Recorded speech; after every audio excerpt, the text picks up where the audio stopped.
Hi, good afternoon. Another Or episode evening here. in some places. Cocktail. Yeah, good afternoon, good evening. Happy Friday. It's Thank fucking God it's Friday. Friday. Yes, thank God. Welcome to another episode here at Cocktails and Crimes during spooky season. So, what's up, my favorite ghouls and Yeah. ghoulettes? Um, Guess what? Mm, I am Jacqueline. not even going to lie to you. I was trying to determine what I wanted to make drink wise. My super fan. My super fan I love it. flatters I need me. a super fan now too. He is your Wait, super fan maybe not. too. Yeah, Okay, no, because you don't. remember You what we don't want talked one. about earlier. You don't want one. You got I don't you need got a all that. swim fan going on. Yeah, Don't do it. I need to be supervised at all times. Get myself into too much I'm trouble. telling you. So I'm yeah, telling you. I think- Yeah. So look, I was trying to determine what I wanted to make for drink tonight, and I was like, I don't know. Like, I don't know. It was kind of one of those like. Normally, I get like really crafty and really fun, and I was like, I'm so Mm, not in the mood to crafty. So tonight's drink is just the most stupid simple thing in the world. It is a whiskey strawberry watermelon lemonade. that is right up my alley. It And sounds look, amazing. I made it in a big cup and I made almost a Mm, gallon because yum. I be thirsty. Right. So it's Mm. for a normal size person serving, not my serving over here. Um Super easy recipe, super simple to go by. It's gonna be 1.5 ounces of whiskey of your choice. I use Jack for this, but it's totally the whiskey of your choice. Um, half ounce of orange liqueur, half ounce of lemon juice, half ounce of sugar. I put like a little bit of my lemon juice on there and try to like melt down my sugar. 1.5 ounces of lemonade or Sprite, or lemonade and Sprite, and then 0.75 ounces of melon Hmm. and 0.25 ounces of grenadine, Hmm. and Sounds then pour easy over enough. ice. And it tastes just like strawberry watermelon lemonade. Wow. It almost tastes like if you drink loaded teas. I'm a loaded tea junkie. Yep. Almost tastes just like their strawberry watermelon loaded tea. Ooh, that sounds good. Yeah. Someone has a question here. I always make Barbie drinks at the bar. They're so super simple. Hmm. I was actually at a dive bar in Slidell, Louisiana, just a couple weeks ago, and the girl was like, "I'm a new bartender. I don't know what I'm doing." And this girl was like ordering, I don't even know, some crazy shit. And I was like, "Just make her this." So I was given like bar lessons at a bar I don't even work at. It was fantastic.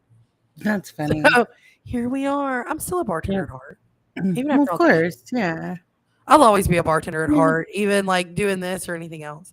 So, Yeah. but tonight I'm gonna kind of jump into this one, and I want to make this really really clear up front.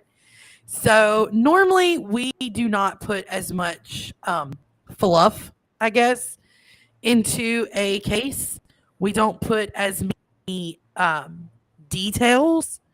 So this one, because of the nature of it and just the amount of different routes that this case takes and a lot of things to Mm, unpack and the questions and the things just, I mean, it right. just kept coming and coming and coming. We Well, were I mean, it's like what, hours, 30 years? No, 20 years 28 now. years. 28 years? Yeah. Yeah. You have So a we comment. decided to do this one. This is going to be a little bit of a longer show probably, You have because a we have a lot comment of there. quotes to go through, multiple interviews throughout the years. So, and we, like, even smallest of details are important in this case. So with that being said, we're just gonna like, oh, let's fall down this cocktail infused rabbit hole together because that's Yes. really, really what Hmm. it is. Um, and we're talking about Mary Jaqueline Levitz, or Jackie as she was known to most. Um, Got a picture she over there. beautiful woman, beautiful Very woman. beautiful. Mary Jacqueline Levitz was born February the 2nd of 1933 as Mary Jaqueline Broadway in Louisiana, about 50 miles northwest of Vicksburg, Mississippi. She is one of 9 children that were reared on a cotton farm. Born at home, comes from a cotton farming family. They were sharecroppers. No, not a silver spoon in her mouth. Um, Mm-mm. Levitz, who started life super humble, became a very big success and made a fortune of her own. And this woman's life really does. I mean, Jackie's life reads like a true Danielle Steele novel. Okay. Really, She's, it does, I truly. mean, like she's the poor girl. She's super ambitious, moves to a big city, gets married, divorced, widowed, vows to make it on her own. She's going to build this empire. She does. She gets into buying houses and flipping them and reselling real estate. So she just like earns her own diamonds and her own furs. And so then she ends up with a Rolls Royce with a front plate that reads spoiled rotten. Yeah, she's She spoiling herself, she did. She very much Yep. did. She Mhm. liked her cars expensive and white, her Mhm. hats big and trimmed, her clothes snug and pricey. And you know what? She made an empire where she could afford these things. She was said to be in before she started getting married and all these things. After her death of one of her husbands, she'd already amassed over a $5 million empire by herself. That's super important to remember this. Oh no. Poor James. I'm more important. I'm more fun. Right. Can't wait to see what that tattoo looks like. Right? Pay attention to the So lines. Anyway. Jacqueline meets, remember, she's amassed her own fortune, right? So then Mhm. she meets Ralph Levitz, the co founder of the You're Gonna Love It at Levitz furniture chain. Yeah, I Uh, actually tried to find a picture of him, and there wasn't many, but there's not very many. found a few of his signs. This is like the earlier days here. Oh, come on, load. Levitt's furniture way back in Yeah, the day, You're Gonna Love and It at then Levitz. we had them out here in California, pretty much all over the country. They were pretty well known. Well, I think they Um, started in like it's like the 80s, the big, Pennsylvania, but they were yeah, like, they just they blew up in branched the out. 80s. Yeah. um, so so Jacqueline Levitz, or Jacqueline, I guess at the time she was Smith then. She had quite a Yeah, few names yeah. throughout the years. I lost But track she of their names. meets, I know, right? She marries and meets, or she meets and marries Ralph Levitz, the furniture king. Mhm. She would be he would be fresh off of divorce number 5 from wife number 5. Yeah. She actually met Ralph when she went to some benefit or charity event or something of that nature, and she told him that she bought a lot of Levitt's furniture in her business. So he invites her to decorate his new mansion on South Ocean Boulevard, which is like the dream of dreams. And he told Mhm. her to do it up as if she was going to live there herself. By the time she finished, she was living there. So in 1987, she marries Ralph in a lavish ceremony with 10 bridesmaids and moves permanently into this Palm Beach And mansion I that she'd already actually decorated. I actually have a video of their wedding. Do you wanna Do see that? you? Yep. Where we, found that, and, this should be interesting. Jackie Levitz, as they say, married well.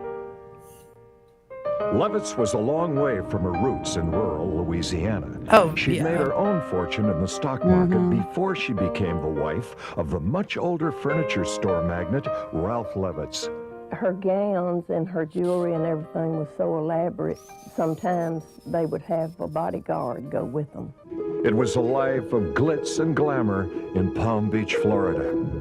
A house, But once the though. billionaire Oh my God, it tycoon was passed insane. away, Jackie Levitz was through with high society jet setting. She returned to the Deep South to be with family. She never forgot really her roots and her family. And what's so crazy in And all it of was here this that the fairy tale existence with her is, a lot of people say, "Oh, she had to have married for money," but she didn't. She had her own empire. Mm. Ralph Levitz was 20 years her Literally, senior. she had her own empire already going, you Yes, know? I mean she was known in D.C. in the Washington State area. I don't know. I'm not sure what that comment means. Maybe it's for me? Alex, hey buddy. Hey, look, when you get a chance, I need you to hop on here on Restream with us. I want to talk to you. And I've been listening. You guys are awesome. I love y'all. Those are my friends over at Full Send Off Road podcast. Yeah, They're that's amazing. right. So we're gonna shake some stuff up for them soon. Yeah, so you we're guys, anybody definitely- viewing, watch for that because we're gonna make some things happen. Anyway, back to Miss Levitz. Yeah, so she ends up now. This is what's so crazy. People were like, "Oh, I don't know what she saw in him," because apparently, to hear everybody tell it, this man was hard to deal with, super complicated, kind of an asshole. I mean, he's coming off of divorce number 5 when he meets her. He's 20 years Jackie's senior. And people were like, he was more than complicated on a good day. But nonetheless, I mean, no one ever doubted her devotion. This woman stayed by his side. Ralph ended up having a stroke, had major health problems, and ended up passing away, a few years later. But after they're wed, Jaqueline quickly becomes busy in the benefit circuit in Palm Beach. She's raising money for the Heart Association, Mental Health Association, local opera company. Busy. She worked. She personally would go get her hands dirty working shelters for battered women, abused children. Very well known. Her like notoriety, her fame of who she was to kind of help the community. So she did.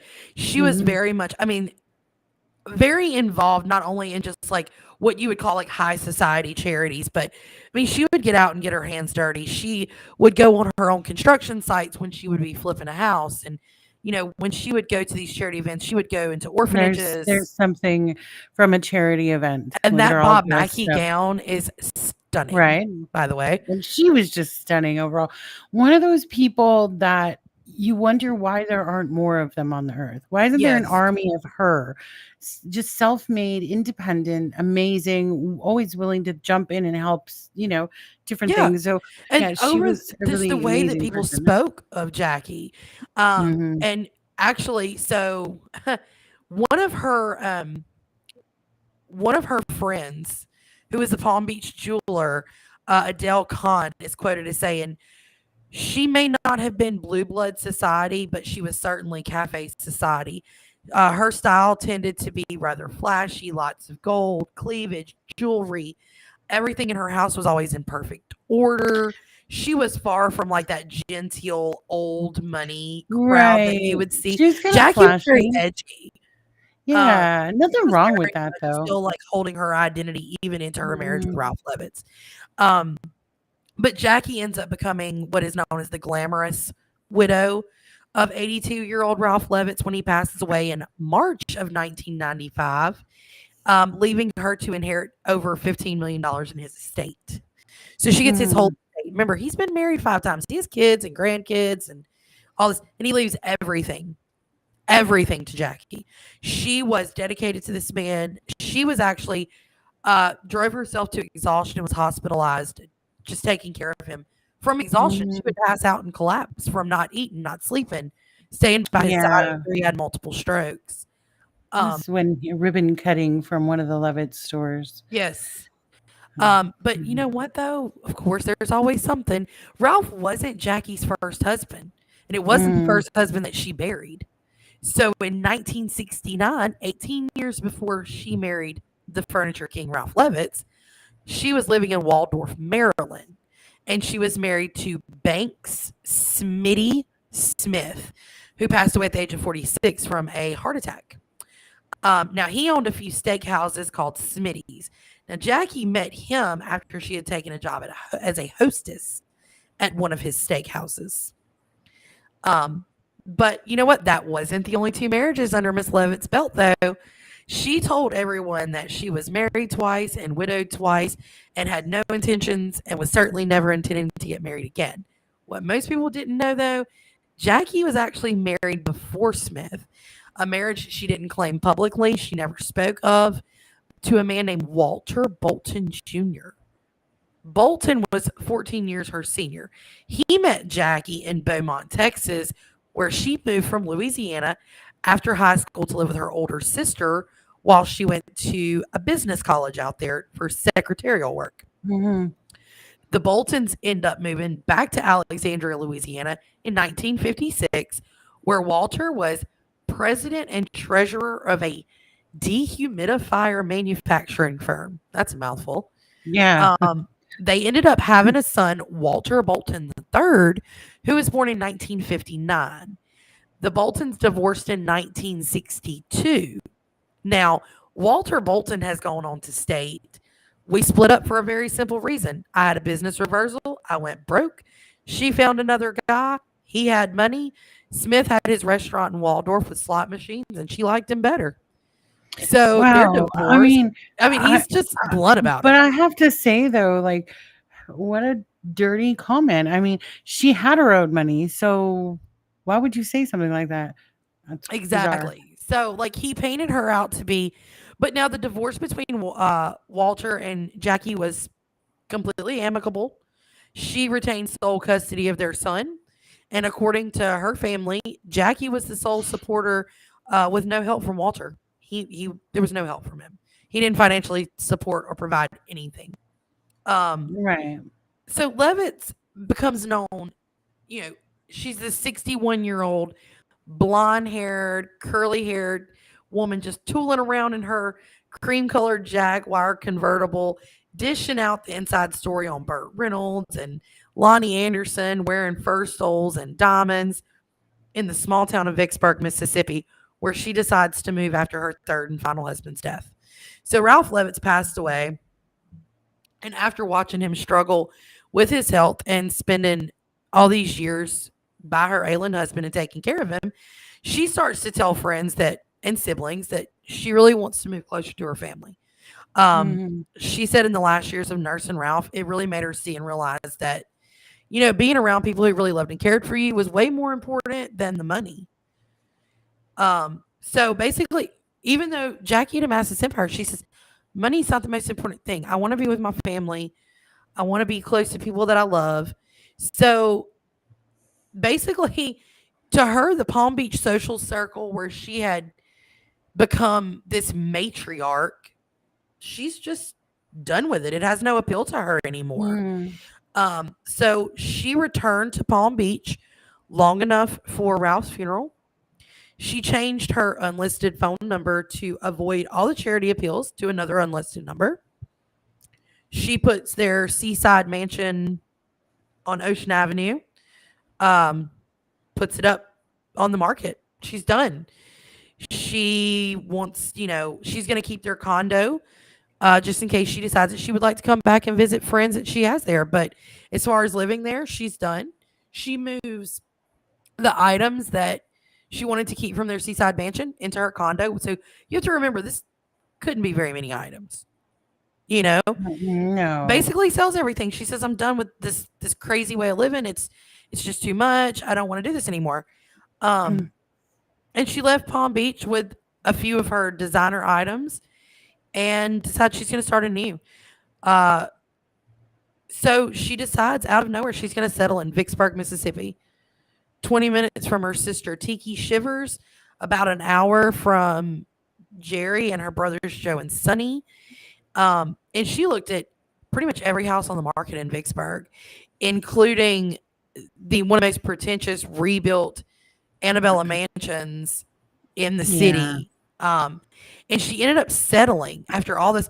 Remember, this woman is now inherited $15 million. She's worth $5 million on her own.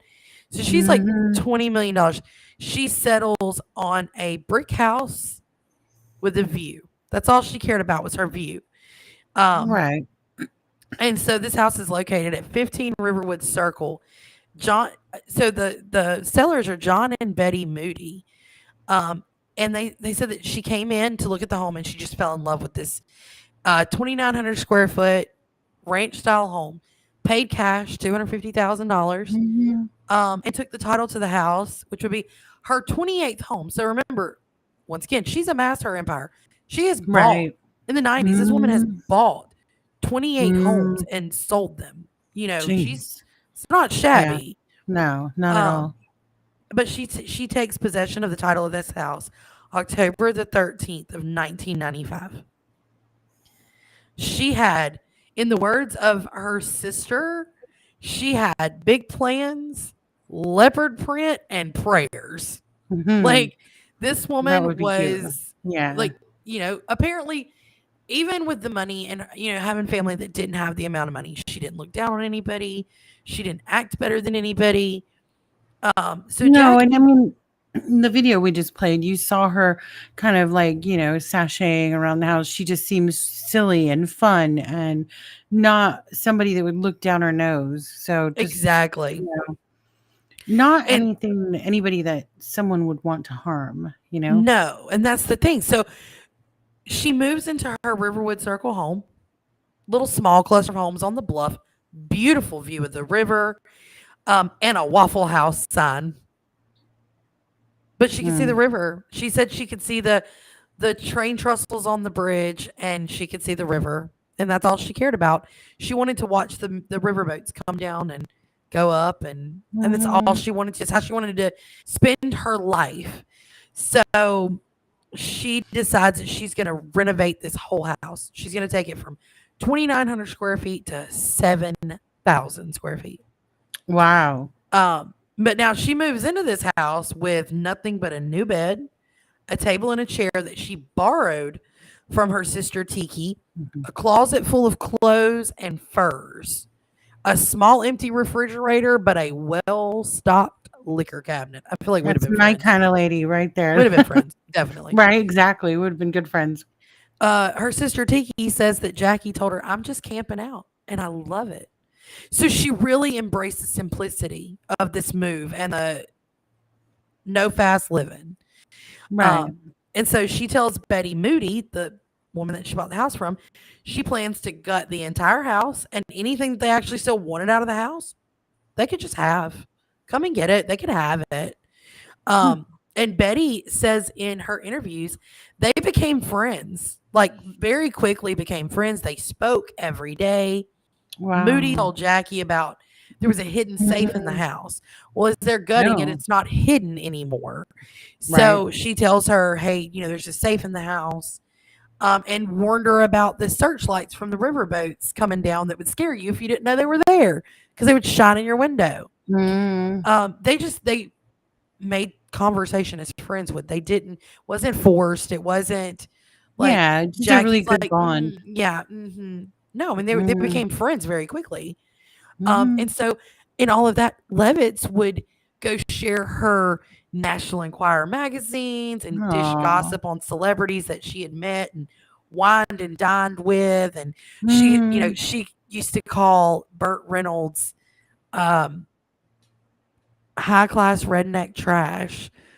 She was friends. They were friends with Burt Reynolds and Lonnie, and so she would just dish on the cool things that she's gotten to do, but she never looked down on anybody. It was like cool stories for her to tell.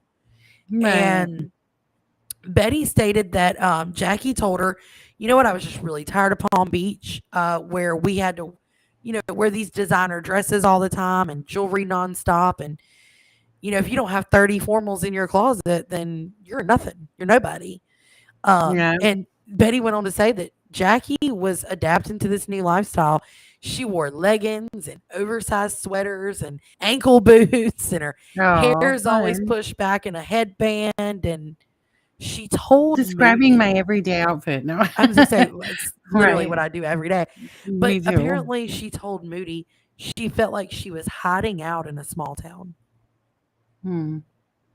That comment is always stuck with me. We're gonna go into that like at the end because I just feel like I want to hear the rest of the story. Then we'll go back because remember that comment. Maybe anybody that's listening can remember that comment and chat us towards the end because I think it makes for a big theory here. So anyway, but then all of the other neighbors start to meet Jackie. And they speak super highly of her. They said she talked to everyone like she had just known them her whole life, didn't meet a stranger. She was outgoing, compassionate, down to earth, made friends with anyone and everyone. One next door neighbor who I believe lived across the street from them, John Graydeck, stated in an interview that she was the type of person who cared for everyone more than anybody had ever seen. Said she had a big place in her heart.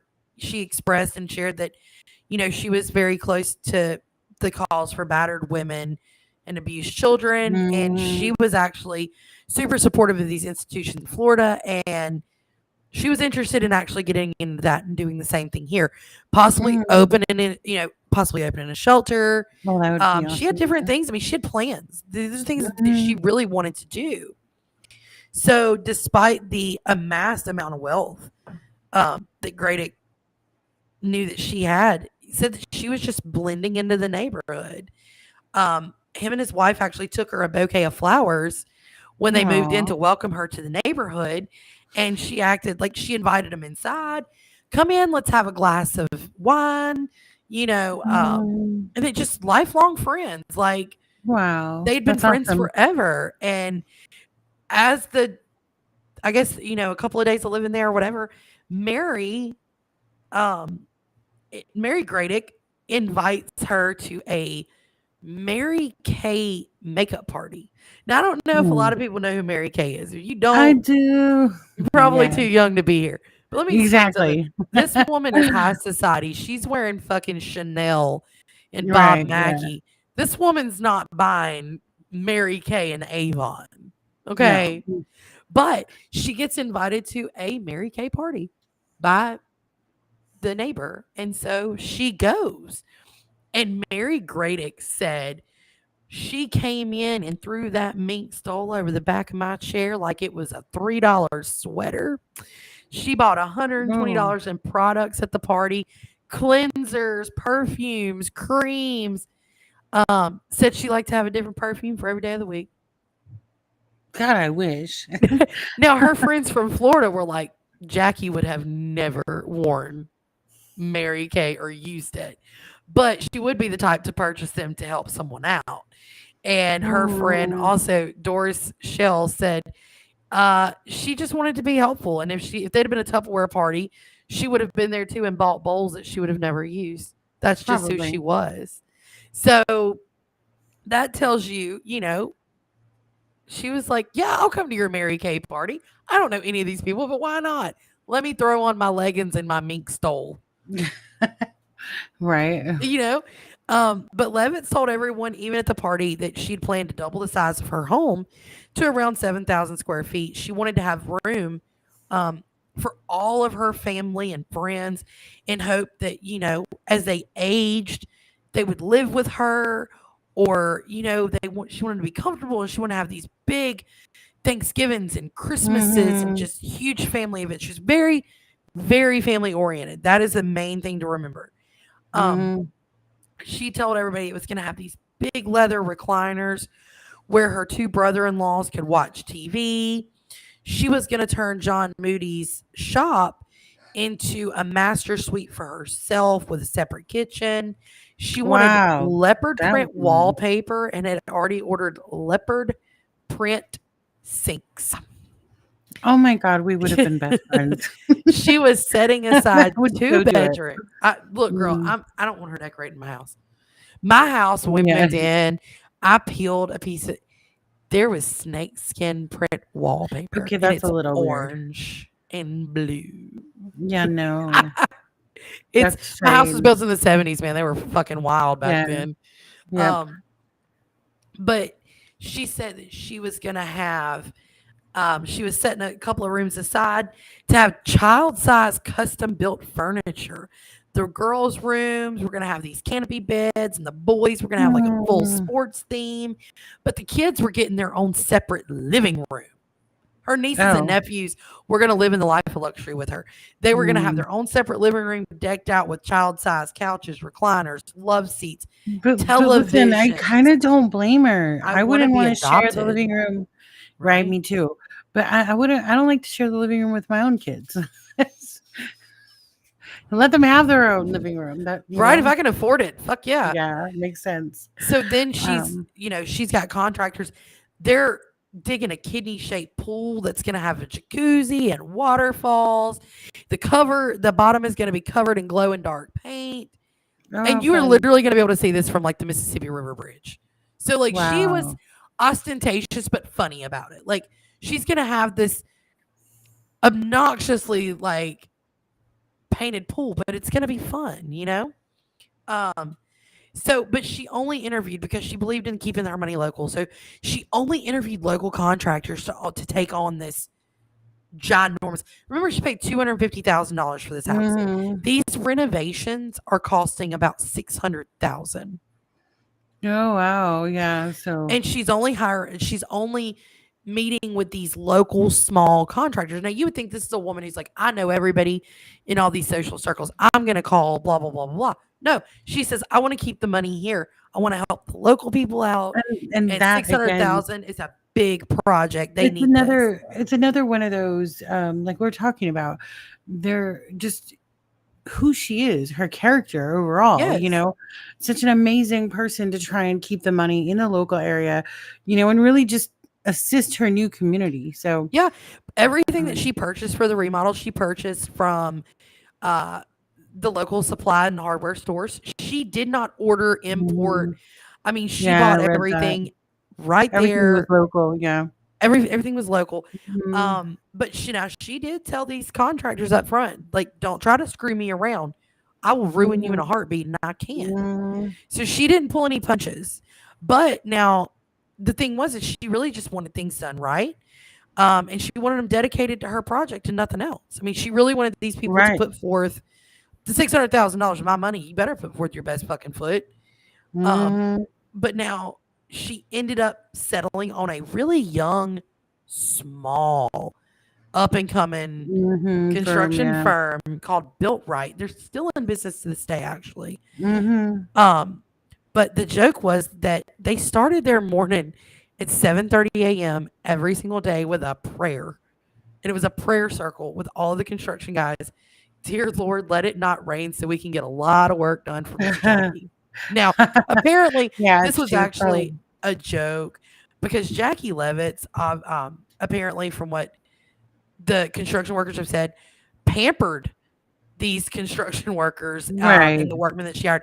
She brought them donuts and breakfast every day, coffee in the morning, beverages throughout the day, sat down with them, put on her hard hat and would go do demolition with them, made jokes. She was very friendly with everyone.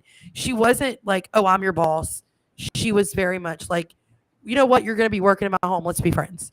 And Right. I mean, That she would makes sense. cook them breakfast or buy them breakfast every day. It They never had to feels like worry. if you do something like that, you less likely have, bad work or to be ripped off, or, you really just build a bridge with people working for you. So Now, however, as kind as she was to, everyone and everything, she wanted to even tell construction workers, when my house is done and we have these parties, bring your family, bring your kids. We're going to have a pool. So she just wanted to fill her home with laughter Mhm. and family and friends and people that, she just wanted to make everybody's day better and brighter. But sadly, that time would never come for her No. because on the morning of November 20th, 1995, just a mere 8 months after the passing of her husband, Ralph Levitz, her brother-in-law, James Earl Shivers, would make a grim discovery that would forever change everyone who knew and loved Jackie's worlds. Unfortunately, Tiki Shivers wakes up and says, man, she's not answering the phone. So she asks her husband, hey, do you mind going across the river from Tallulah, which is about 25 minutes? Can you go check on her? She's not answering the phone. And I haven't spoken to her since, like the day before. It's just not like her. So on Monday, James Earl goes over there. And when he approached the house, he immediately noticed that Jackie's cream-colored convertible Jaguar was still parked out front, but the front door to the house was unlocked. And when he stepped inside, he knew he needed to call the police. He saw signs of what authorities would later call a very violent struggle.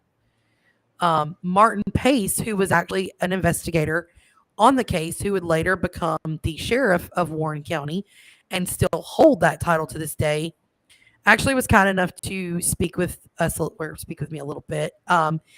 And he obviously was there that day, so he was able to tell a little bit of the details, and he said the house appeared to have been ransacked. When they turned over, so the mattress was flipped over with no sheets on it. When they turned the mattress over in the bedroom, it was soaked in blood that would later be identified as the same blood type as Jackie. There was blood on the carpet. There was damage to the closet door.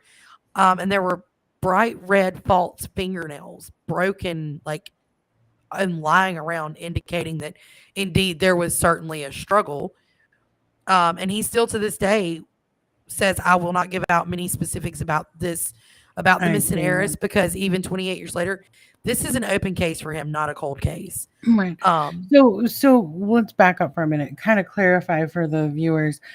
Bottom line is, brother-in-law finds this gruesome scene, but what he does not find is a body. Exactly. So now the heiress is now missing. So and so what Tiki Shivers noticed for her was that there was a pair of Jackie's $3,000 diamond earrings on the windowsill, a small TV left on, and a chair sitting in front of it. The only items that appeared to be missing at all in all of this was her purse and a makeup bag that Tiki Shivers referred to as Jackie's first aid kit. Nothing is missing from the house, including over $500,000 in jewelry, over $200,000 in fur coats, mink stoles. Nothing is missing. Nothing was stolen. Nothing was taken. But there's no body. There's blood. And this turns into the FBI has gotten involved, the Vicksburg Police Department, Warren County Sheriff's Department starts this lengthy investigation, and it becomes a nationwide manhunt for Jackie. And it's fruitless. Even after all these years later, the disappearance of her, these agencies are still holding routine meetings discussing things about this case. And in a 2008 interview, Pace, who is the sheriff of Warren County, said that there's recently been DNA testing on case evidence that wasn't available in 1995. And he is quoted as saying, there are some evidentiary issues that we are in a much better position now to help solve this case. And he believes to this day, this is a solvable case. But Sheriff Pace recounts in our conversation, the initial investigation, we've learned that they used ground crews, cadaver dogs, search dog teams, hundreds of man hours spent on foot. Everybody in the community came together, and they're out on foot day in and day out, just searching for any trace of this woman. But the most intense part of that is that to this day, her body has never been found. There was no hits by the cadaver dogs. There was no hit by the search dogs. National and international media outlets reported on this case. It was front page news in the Miami Herald, the Washington Post, the New York Times, the Los Angeles. One of the things I found strange is a lot of those newspapers, when I pulled them up, they all had a very similar, title here: "Socialized Life, a Mystery in Itself." So yes, kind of strange. Yeah. Yes, exactly. And so what we know now, which is known as the last known sighting of Jackie, which was November the 18th of 1995. She went to Mid-South Lumber and Supply on Highway 61. She bought materials there for the renovations. Now, James Burnett was a store owner in Vicksburg that used to sell paint and wallpaper. It was like a small mom and pop hardware store, but he sold wallpaper and paint. That was his thing. And he said that his wife and his daughter saw Levitz around 4:30 p.m. that day before she was reported missing. He said that she came in and she was looking at samples and was inquiring about leopard print wallpaper. Right. However, Burnett later remembered something else, something that his employees told him, that they saw Jackie come in a week before she went missing with a man in a pickup truck. She bought a barbecue grill, paid for it with cash. Nobody knows this man. Nobody has seen this man since. I wondered about that. I had a lot of theories on that, but a neighbor who was interviewed by the authorities said that he saw the 62-year-old socialite as she entered her house around 4:30 or 5 p.m.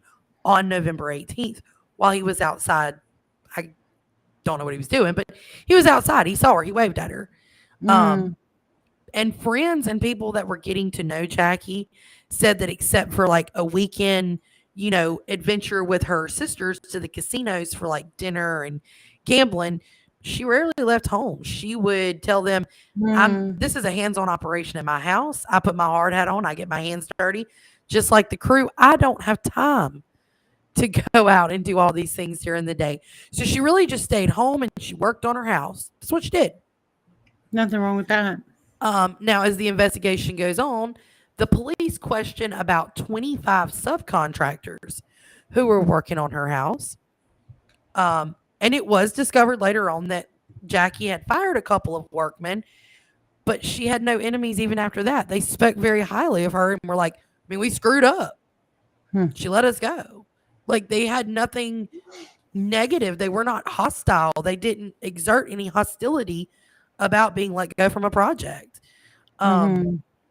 They've investigated the possibility that maybe some of her acquaintances in Florida or elsewhere might have wanted to have her harmed, and not a single name or bad words ever been said in any of the interviews with people that they've tracked down from her past. Now, one of the detectives on the case, Officer Barrett, says our department at the time, this was in 1995, he said our department has solved every single homicide it has ever handled, and he is extremely obsessed with solving this one as well. And to this day, this man is still just as baffled. He is no longer with the Vicksburg Police Department, but he's still very much involved and keeps up with this case. The case, yeah. Now, Barrett listed a lot of different theories. Whenever he gave interviews and spoke about this case years later, one of his theories was that whoever attacked and abducted Jackie was already in the house when she returned home from the supply store that day. And because work was being done in the attic, an intruder wouldn't have to break in. Right. The lights were off in the house that suggests that she may have been attacked before it got dark. A TV was on in the bedroom and a chair in front of the TV. Her earrings and drinks sitting on the windowsill, which makes Barrett think that Levitz came home, got comfortable in front of the TV, kicked her feet up, and was attacked possibly by someone hiding in the closet, which may have been why there was damage to the closet door. Very possible. He does speculate, due to the amount of blood, that he believes possibly her throat was cut. Yep. It would bleed heavily at that point, yeah. Exactly. Now, her sister, when she's looking around the place, says that the biggest thing that stands out for her is the glass on the windowsill and her earrings being out of place, because she said Jackie was very particular about things being put away. So if she had finished her glass of water, she would have taken her cup and she would have washed it and put it away. Her earrings would have gone in her jewelry box. They would have never been left out. So she was very, very particular about everything being in its place. Right. Now, Moody, who, like I said, had become friends with Jackie, kind of supplied her own theory in interviews. And she said, it has to be an enemy from her past that wanted to harm her from Florida or maybe even Southern California. Her other theory is that, there's a lot of this, because Moody's other theory is that perhaps one of the workers on the house maybe misread Jackie's warmth and kindness, bringing them breakfast and the beverages throughout the day.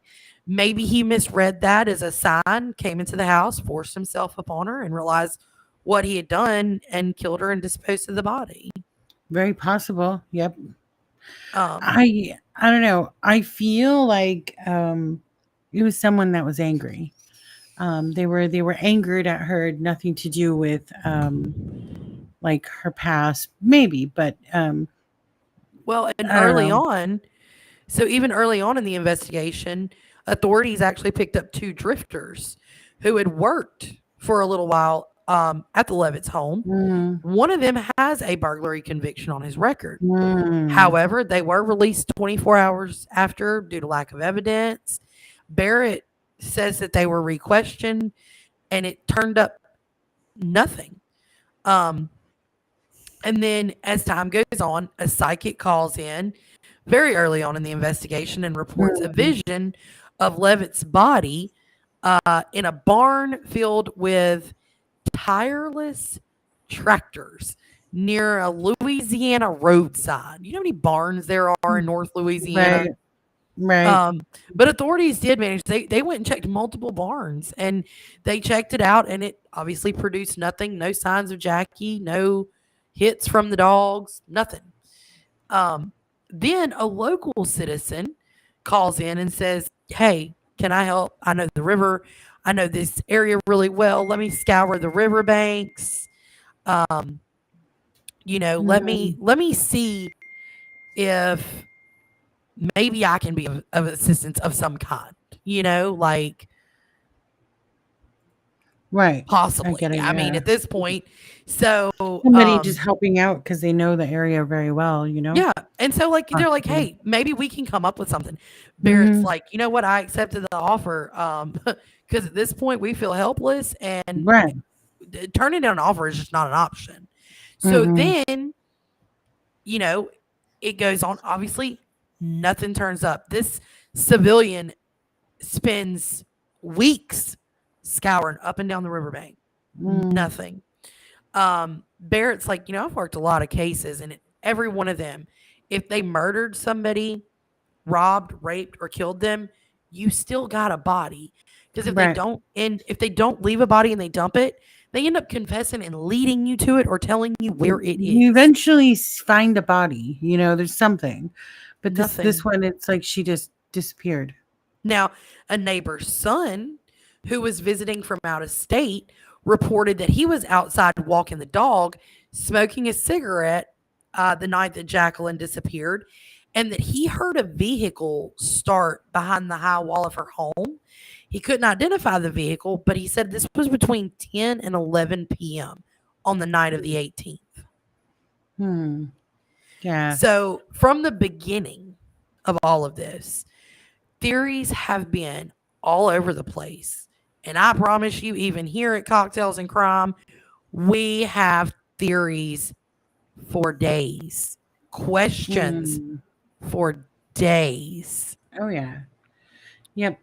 The Shivers, her family, Tiki and her husband, have Mhm. their own theory as well. Tiki believes that someone in the Vicksburg area followed her home, knocked on the door, things got out of hand, whether they ended up whether they were trying to rob her or force themselves upon her, whatever they were trying to do, it got out of hand and she ended up abducted and dead. And Tiki Shivers firmly believes that this is local. This is most definitely not someone from her past, because she'd only been in town for 5 weeks. No one from her Right. past Yeah. And associates knew where where she she was. was. So it had to Mm-mm. be someone that saw a crime of opportunity, not, Mm. that's Tiki Shivers' theory. There have been Mm. over there have been thousands Right. of leads in this Mm. case. All of them dead end. Not a lead left Right. unchecked, but all of them dead end. Um, Relatives have gone on their own avenues trying to find out what happened to Jackie. They've hired their own private investigators. They have gone Mm. as far as consulting their own private psychic investigators and psychic mediums. The Mm. family put out a $200,000 reward for information leading to the body and Right. anything to help solve the case. Nothing. $200,000 in 1995 is a lot of money. That's a lot of money. Yeah. Somebody would have come forward. You would think. I mean, I think $200,000 it very well could be someone that's local, and I think that her sister's right. So something got out of hand. Something completely got out of hand. It could have been over the particular land she was, building on, whatever. A neighbor, somebody didn't like all the hammering. Who knows? It could be one really? of the construction workers. But the reality was, I don't believe it was someone from far away that came there, and it was someone from the area. And that's why I've always believed that it's someone from the area. But I also have another theory that we're going to get into in a little while. But you know what? Detective Barrett has since retired, and he was kind enough to speak about the case. And he fully says, I wish that this case had been solved when I was there. I wish I could have stayed on longer and solved the case myself. He still to this day believes it is a solvable case. I think so. Sheriff Pace very much believes in not giving up. And he still talks to the family. They've been in contact. They stay in contact. And they're still working this case. The 2 boxes of things that they do have that are solid and concrete still sit on the file cabinet of Sheriff Pace's office. And they've put new detectives on it. They've put new eyes on it.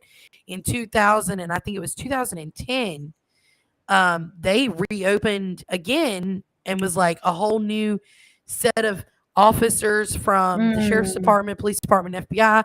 And they're like, they've gone as far, combing every detail, every file. They've gone as far as interviewing people from Missouri to Atlanta, Florida, California. Nothing new.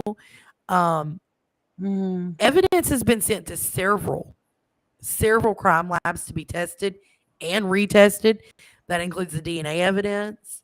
Right. And even to this day, every so often, the phone at the Vicksburg Police Department will ring. And it's somebody, usually a psychic, or sometimes just someone who claims to have this innate gift for things, telling the officers they had a Jackie Levitz, vision.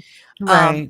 Now, Lieutenant Brown of the Vicksburg Police Department says he's, I'm just not a believer because none of these visions have come to produce anything. But he is a patient man who listens, and he wants to find out what came to be of the, 62-year-old heiress. But he said that about 7 years after this started, they had hundreds of calls from people claiming to have had these visions. And, they see a large body of water and she's in it or near it. Well, yeah, she lived on the banks of the Mississippi. That'd be like if you lived in Arizona and somebody said they threw you in the fucking Grand Canyon. Well, yeah. I mean, it's possible. So, the river runs directly through the city. Like, if that's the case, I've thought about this because I've read all of that as well. My first thought is somebody was trying to ruin evidence.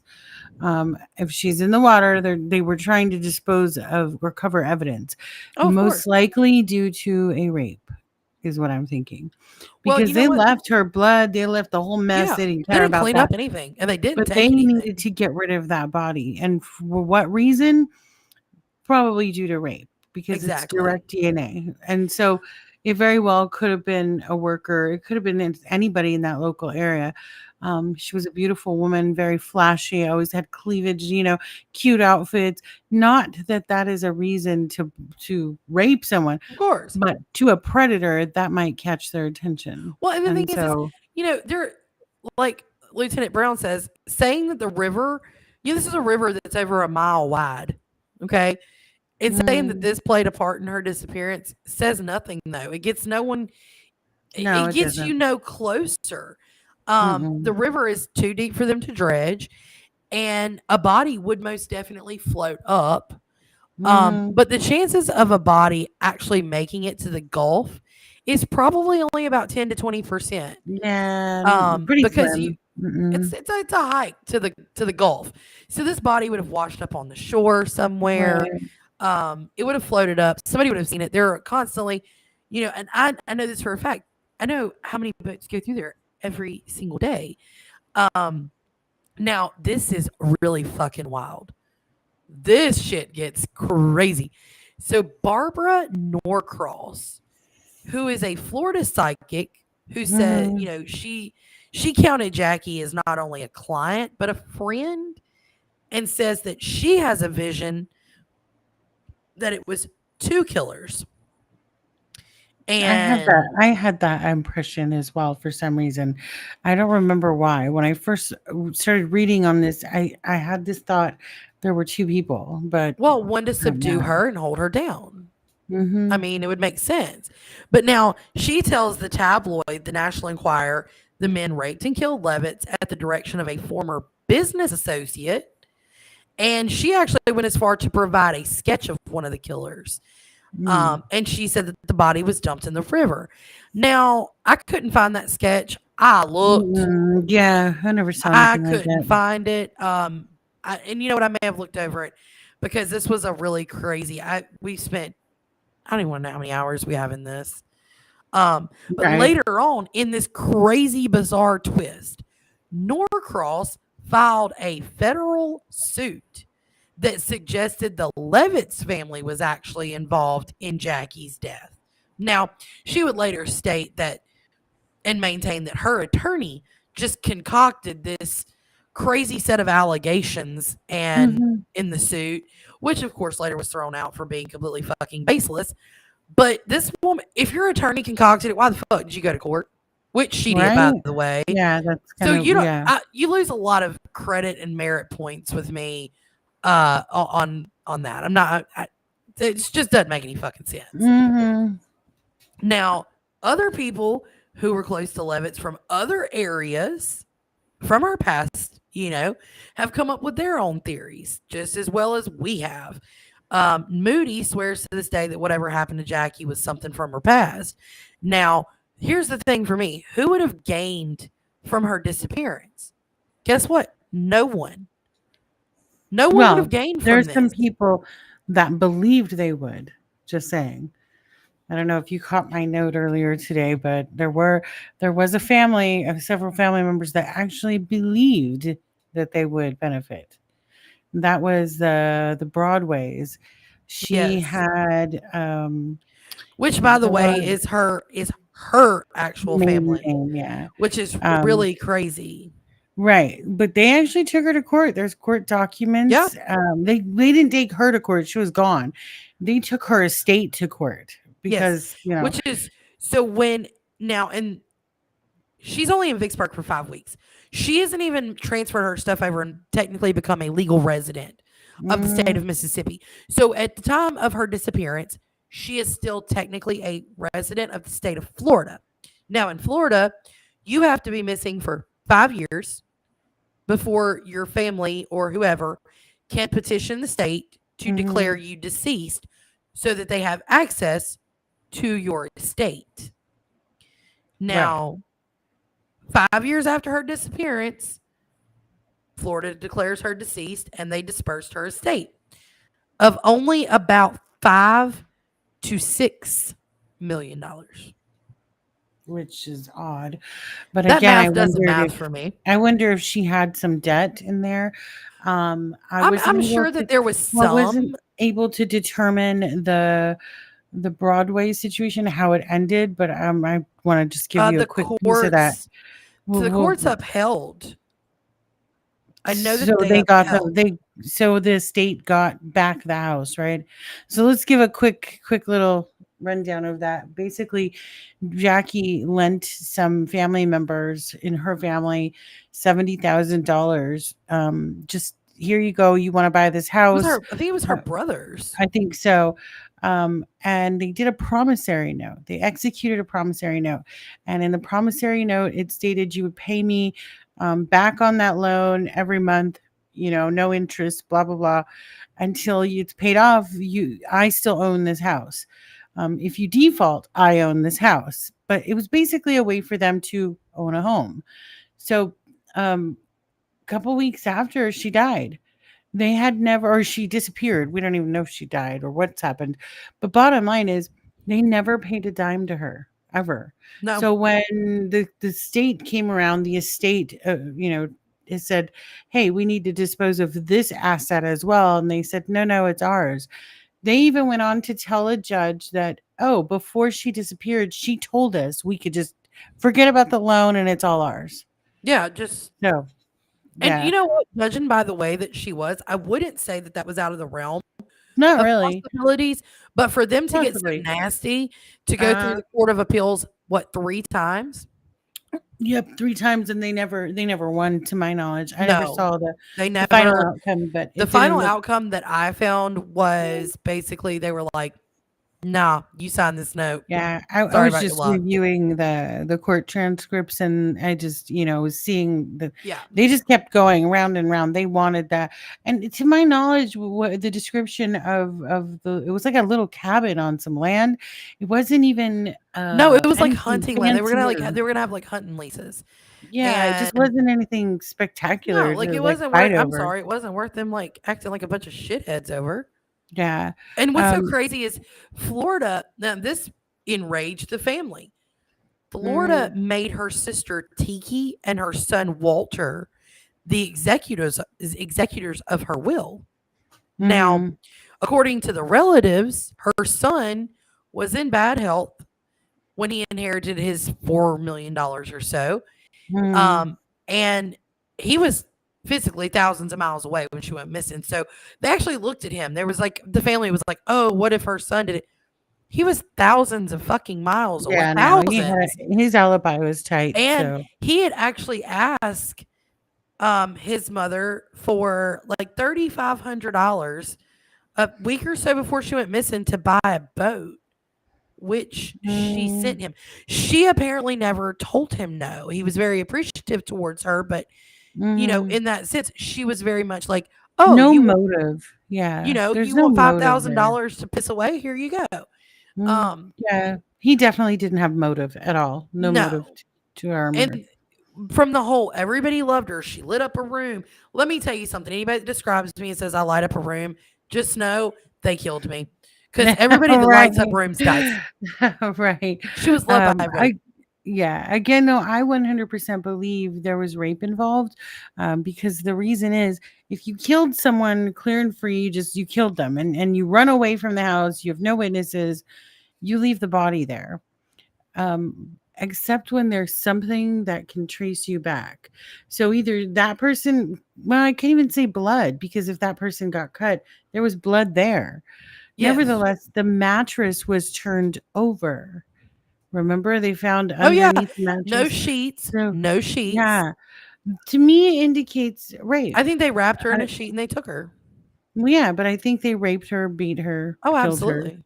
But where's the body? Where's the trace? Where's something?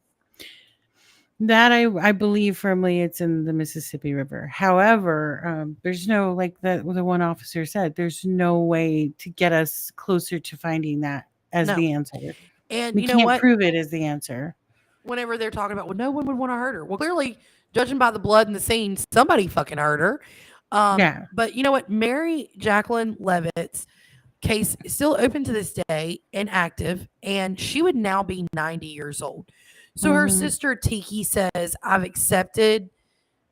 mourned, I've accepted that my sister is probably never coming home.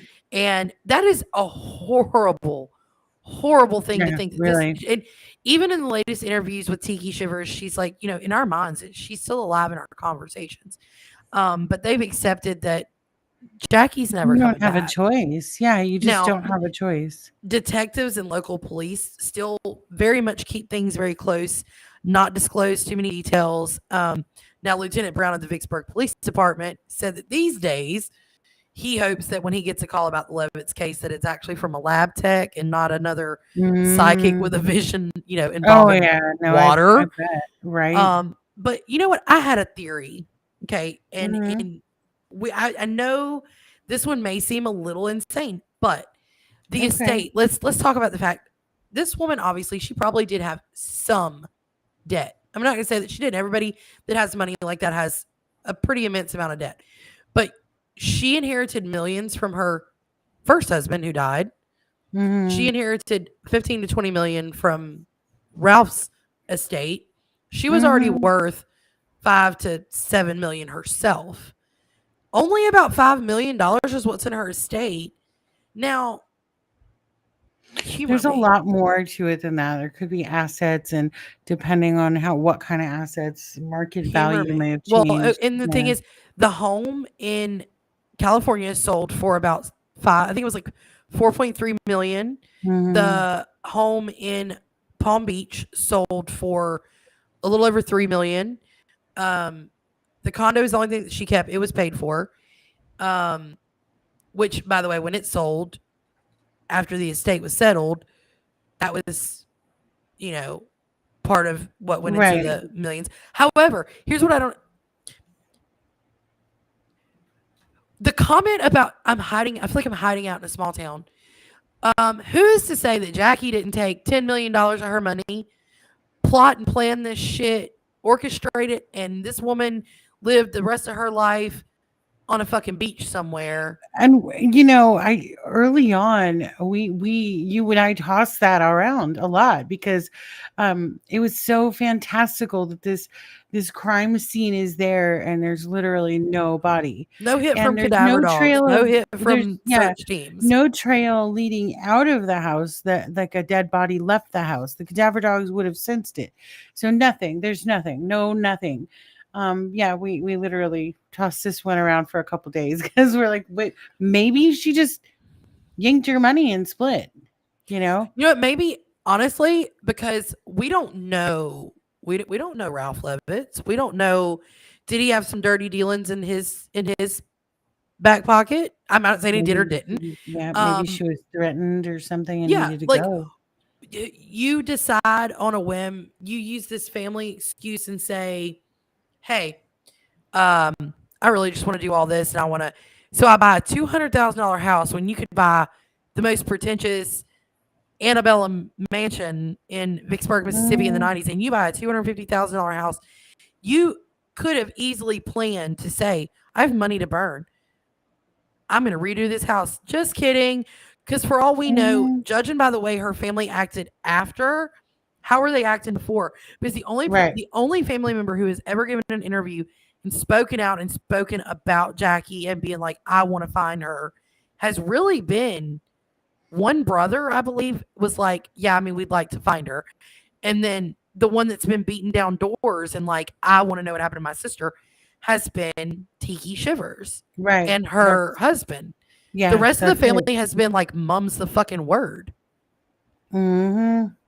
It's like my family. If I went missing tomorrow, they're not going to try. Yeah. And so maybe she had some issues with her family as well. I don't know. But so many different theories and whatnot. So, I think that at this point, it may be safe to say she's no longer with us. Even she'd be 90 years old now. The chances are is very slim anyways. But who is to say that she didn't split? I'm not saying she did. I'm not saying she didn't. It is a theory because there's definitely. Here's the thing. There was never, obviously this wasn't a kidnapping. Let's rule that out. No ransom. No, because not only that, we had what, hound dogs, sniffers, whatever. No scent was detected. No cadaver dogs, nothing. So if she had left that house alive or dead or bleeding, they would have picked up on a scent. However, if she was murdered in the house, wrapped up in a sheet, and then taken out, there may not be any odors. So possibly. But wouldn't there? Okay. Yes and no, because just my thoughts. Yeah, there's so much. I think though that if anyone knows anything out there, I don't even know who they'd call. I think they should just send us a message, right? Honestly, I would be open to any theory. I would be open to any theory. I would be open to any thought processes, because here's the thing. At first it was like, oh, she's been kidnapped.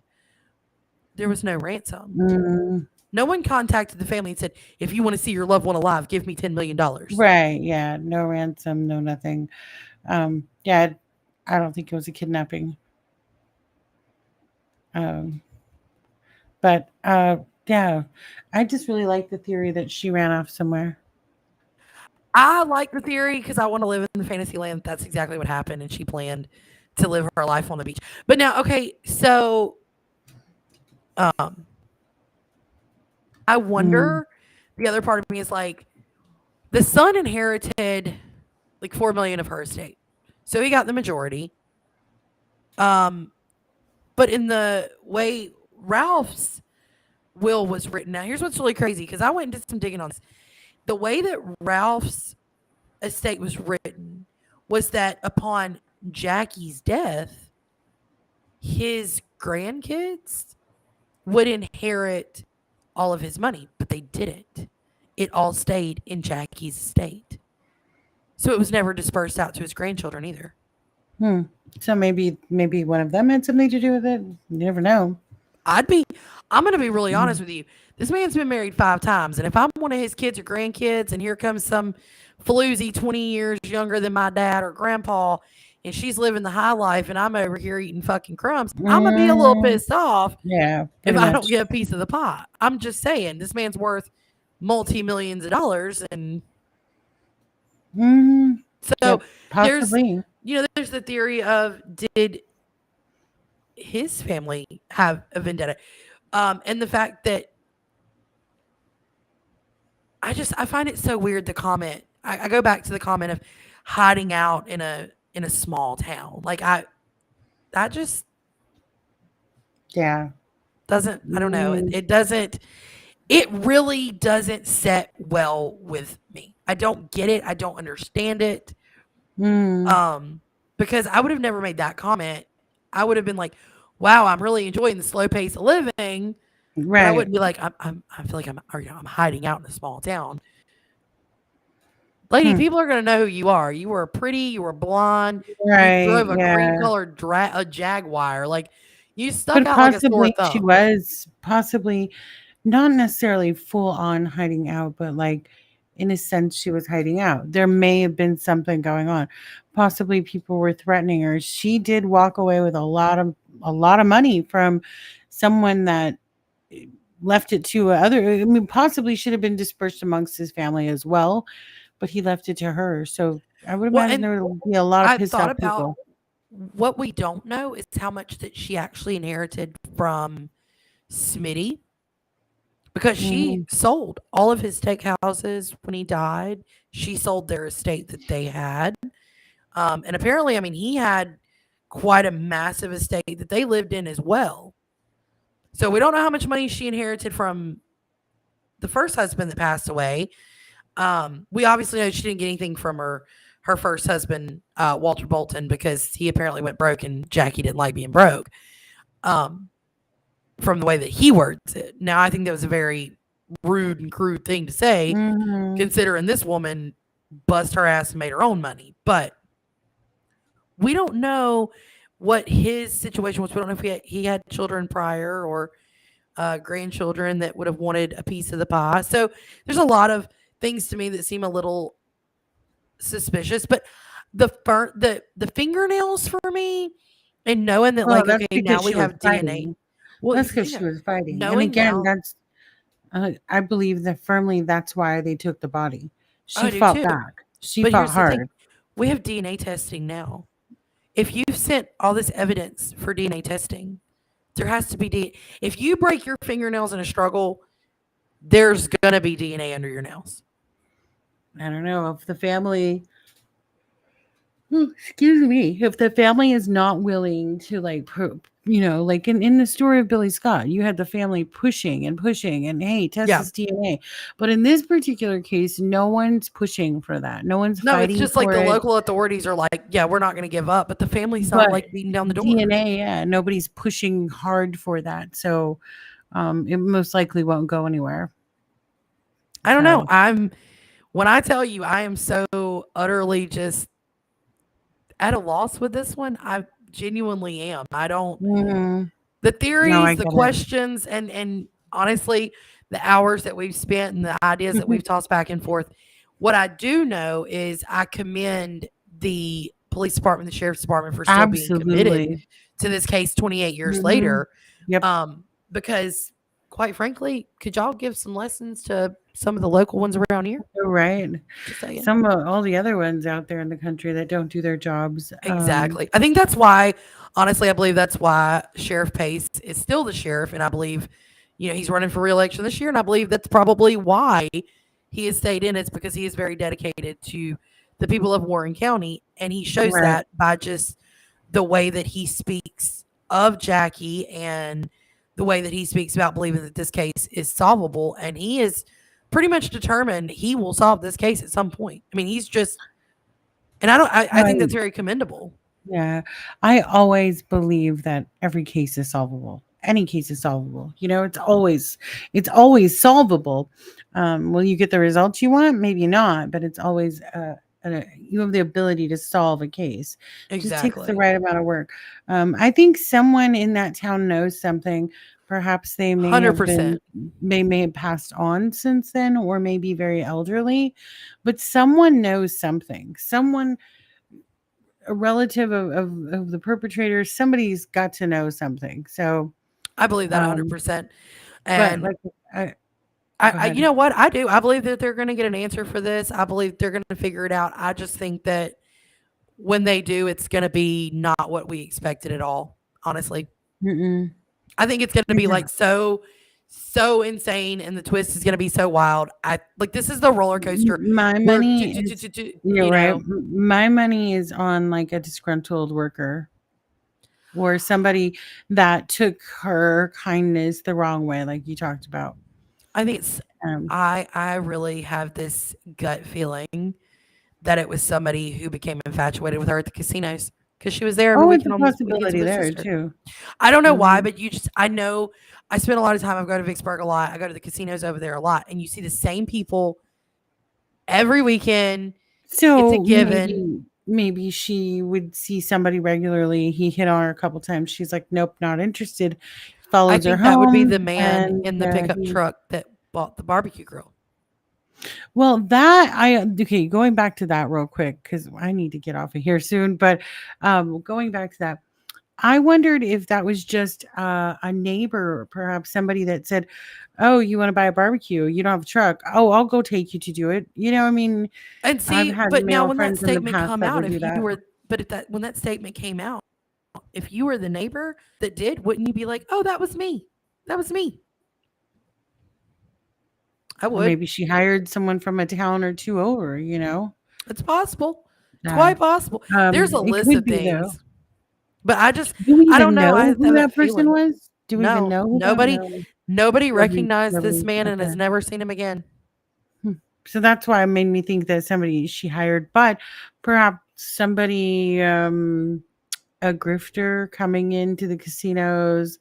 They spend some time together. She says, "Okay, this was fun, but and I'm not interested. I've been married too many times." So we murdered I'm not her. doing this again. I'm living my own life for me. And then they get disgruntled and they're pissed off. Right. And they saw her as an opportunity because of the money. Possibly. I just think it was a crime I think it was a crime of opportunity. Anger, passion. I wouldn't necessarily say opportunity because nothing was stolen. So I would say anger, passion, something like that. Yeah. Because nothing in her home was stolen. So that's what's so crazy to me is if you're going to go to this extreme, why didn't you just go and steal the shit too while you were there? I mean, you've already killed this woman. Like, what more can you possibly do? Right. It's a brutal, brutal crime scene. Not just like, you stabbed her once and ran. Like somebody sliced her open like a fish because the amount of blood was horrific. So it's a crime to me of straight rage and anger, or on the flip side, passion. If I can't have you, no one will. Exactly. And I genuinely, I don't know. I have this feeling or this theory of you're going to the casino. People at the casinos like to spend money. They like to gamble. She was very flashy with her money.